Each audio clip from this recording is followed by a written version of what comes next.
Hi everyone. So today we'll be discussing on the topic the sieve of Eratosthenes, right? So let's see what the sieve of Eratosthenes algorithm does actually. Yep. So let's get into the definition part first. So the sieve of Eratosthenes is an efficient algorithm to find all the prime numbers up to the given number n. So we'll be finding all the prime numbers up to the given number n by iteratively marking multiples of the primes as non-prime. Yeah. By iteratively marking multiples of the primes as non-prime. Yeah. So this is what the definition part states. Yep. So it's the efficient algorithm to find all the prime numbers up to the given number n. So this we have to keep in mind at any cost, right? By iteratively marking multiples of the primes as non-prime. So this one you have to remember because we have to articulate the same thing in the form of code. Yep. So let's see. Let's get into the algorithm explanation part. So let's see. Now, first what we'll do, we'll be creating the Boolean array is prime. Yeah, so we'll be creating the Boolean array is prime from 0 to n. So we have to check. So we'll be displaying the output in the form of true or false, right? So we'll be creating a Boolean array, true or false in the sense. So we have to check whether it is the number that we have considered within n. Suppose n equals 5 or n equals 6 within the 5. Suppose n equals 6 within the 6 actually how many numbers are prime, that's what we are going to find out actually. So what are the numbers that are prime, whether it is prime or not, that we will be doing within the is prime of 0 to n, and assume all the numbers are prime initially we'll assume that all the numbers are prime. Yep. So this is fine. So we will mark 0 and 1 as non-prime.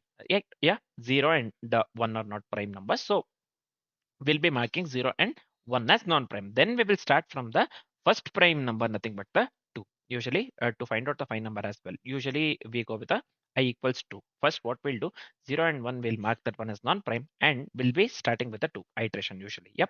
So for each number I from 2 to square root of n, for each number I from 2 to square root of n, if I is still marked prime, then we have to mark all the multiples of I starting from the I into I as non-prime. So if I is still marked as prime, if I is still marked as prime, we'll mark all the multiples of the I starting from I into I as non-prime. So after completion, all the indices marked true are the prime numbers. Whichever the indices that are marked true are the prime numbers, right? That's what we'll be doing. So this step is very important actually. For each number from I, this one, I from 2 to square root of n. So if I is still marked the prime, then we'll mark all the multiples of the I starting from I into I as non-prime. So first that we'll do that. Then after the completion, all the indices uh, which we have marked true are the prime numbers actually. Yep. So let's try to articulate the same thing in the form of code. Now, first thing, let's go with the upper limit till which the primes are required. In my case, I'll just consider example n equals, let me go with the 10. Yep. 10. Yep. 1 second. I forgot on the semicolon. Yep. So this is fine. Now, as per the algorithm, this one explanation, we have to go with a Boolean array to mark the prime status, right? So let's go with a is prime, right? So I'll just go with a Boolean here, is prime. This is fine, I believe. Yeah, sorry. I'll just go with new Boolean of n plus 1. New Boolean of n plus 1. Now, what we'll do. So what happened here? Why this is screaming? Boolean. Oh, okay. I have not mentioned array here. So yeah, that's the reason it is screaming. Anyways, now we have to assume all the numbers are prime initially. For that, let me go with the arrays dot fill. So I'll just go with is prime, and let me go with the Boolean value. Yep. So this is fine. It's as simple as doing. We are assuming all the numbers are prime initially by making use of the arrays dot fill, right? So we are filling all the values with the this one true actually. Yep. So this is fine. Now, accordingly with the algorithm, what we have to do, we have to mark 0 as well as the 1 as prime. So we have created a Boolean array is prime of 0 to n, and we have successfully assumed all the numbers as prime initially. Now we have to mark 0 and 1 as non-prime. Let's do that. How can we do that? How can we write that actually? I'll just go with the is prime of 0 initially, first index 0. So let me consider false. Yeah, then let me go with the is prime of 1. So I'll just mark this one as false as well. Yep. So 0 is not a prime.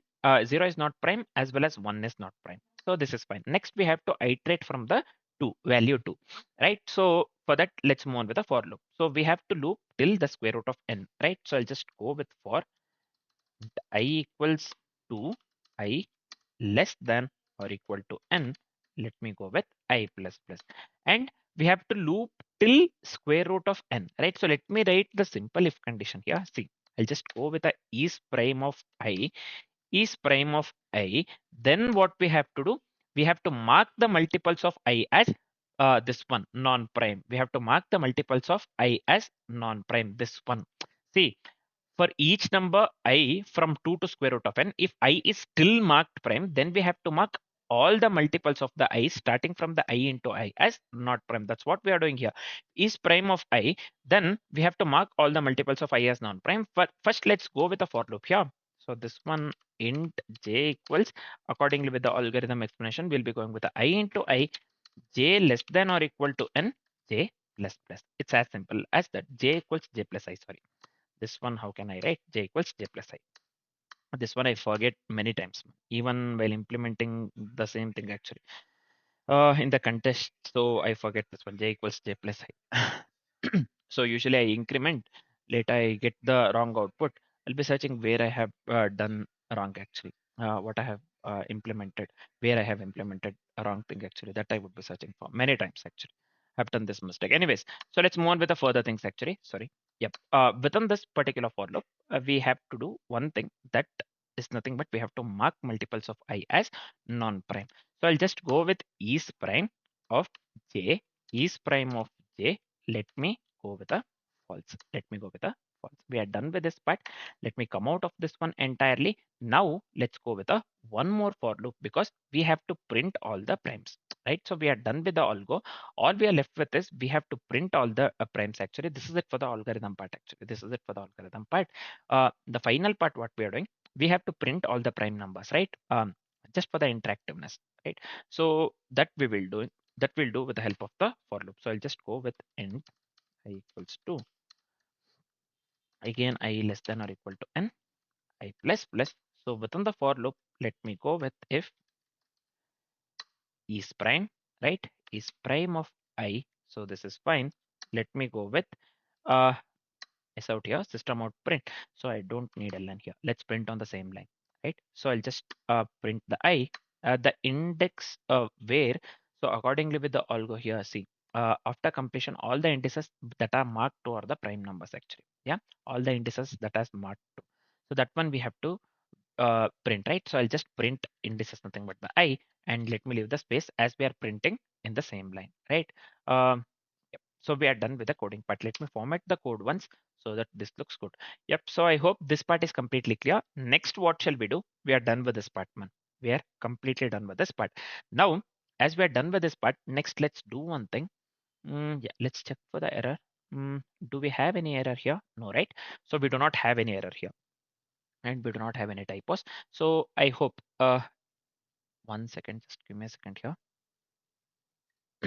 Yeah, I hope everything is fine till here, right? So now before running the code, so let's dry run the code so that we get to know whether whatever the code that we have written works absolutely correct or not. Then also we get to know the output for the example that we have considered. So let's consider the same example and let's dry run the code.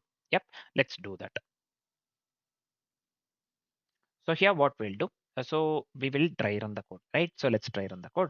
So now first thing, we are going with a n equals 10, the same example that we have considered with the considered within the code. Just give me a second here. Yeah. So let's do one thing. First, we'll be going with n equals 10 for n equals 10, right? So we have to find all the prime numbers within 10. Yep. So first thing, initially, so as per the code that we have written, we'll assume all the numbers are prime, right? Except 0 and 1, except for the 0 and 1.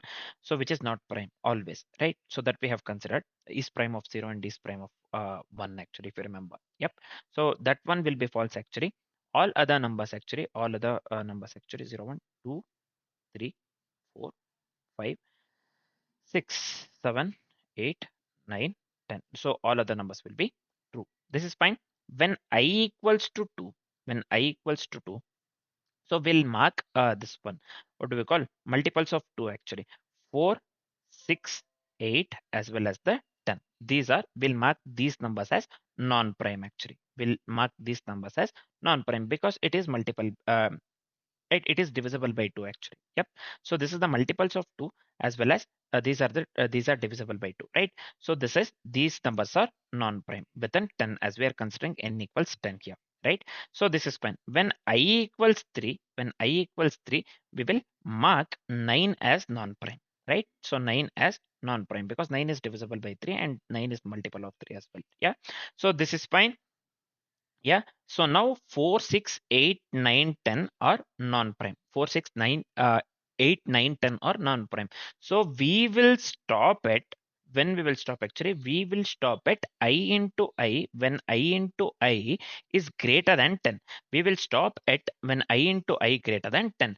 Final primes actually, final primes, this one I can just write it in this way. Final primes at indices actually, they are nothing but 2, 3, 5 as well as the 7 respectively. 2, 3, 5 as well as the 7, right? So now these are the final primes actually, 2, 3, 5, 7. So what are the prime numbers that we have within the 10? So 2, 3, 5, 7 accordingly with the code that we have written. Yep. So this is the dry run case actually. Yep. For the example that we have considered within the code for n equals to 10. So this is the dry run actually. So what is the output that we need to get actually? What is the output that we need to get? 2, 3, 5, 7. So this is the output part actually. This is the output part. So we are done with the dry run. Now let's check whether we get the correct output or not. Let's run the code that we have written. So let me come here. I'll just come here and let me run the code. Let's wait for some time.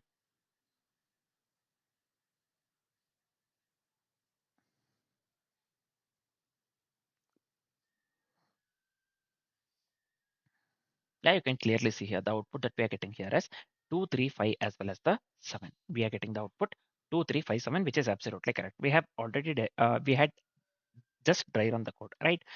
So we got the same output accordingly with the code that we have written and the same example that we considered. We are getting the desired output. Now we are almost done with everything except that we are left with only one thing, nothing but discussing the complexities part. So what will be the time complexity and the space complexity for the code that we have written? So the time complexity would lead to, because of n log n actually. N log n. Yeah. So and the space complexity would lead to pico of n. The space complexity would lead to pico of n. So why the time complexity here would lead to pico of n log n here, this part? Yeah. See, because each prime eliminates its multiples. Yeah. Each prime eliminates its multiples and the total marking operations grow very slowly actually. Total marking operations grow very slowly. So overall time complexity would lead to pico of n log n. So what would be the space complexity here? Space complexity would lead to pico of n. So why it is pico of n? Due to the Boolean array used to store the prime status for the numbers from 0 to n. So overall time complexity and the space complexity for the code that we have written would lead to big of n log n and big of n respectively. Right. So now we are done with the this one. What do we call? Sieve of Eratosthenes algorithm. Next, we will be discussing on the topic linear sieve. Right. Linear sieve. For now, this is it. Thanks for watching, guys.